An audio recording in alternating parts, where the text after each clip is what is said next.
In a cozy little green room with a big red balloon, lived a curious little bunny named Benny. Every night, Benny's mommy would read him a story before bed. But tonight was a special night, for Benny had decided that after the story, he would find out where the goodnight moon went every night. As mommy read Goodnight Moon, Benny listened intently. Good night, room. Good night, moon, she read softly. Good night, cow jumping over the moon. Benny's eyes grew heavier and heavier, but he shook his head to stay awake.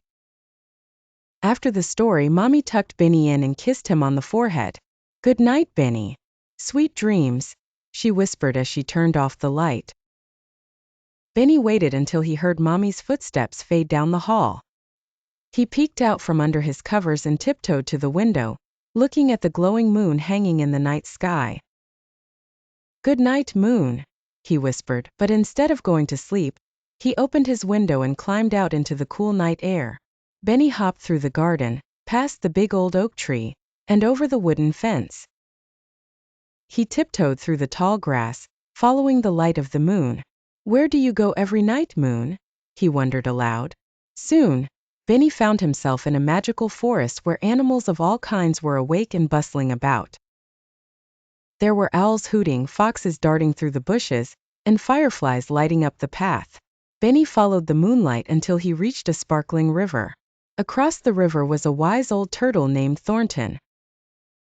Good evening, Benny, Thornton said in a slow, deep voice. I see you're following the moon tonight. I am, Benny replied. Do you know where the moon goes every night? Thornton chuckled. The moon doesn't go anywhere, little bunny. It always watches over us, guiding us with its light. But sometimes, if you're very lucky, you can catch a glimpse of the moon's secret garden.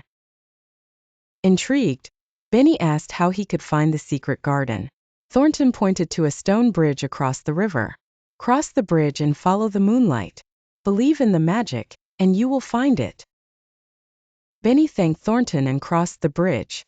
On the other side, the path was lined with flowers that glowed in the moonlight.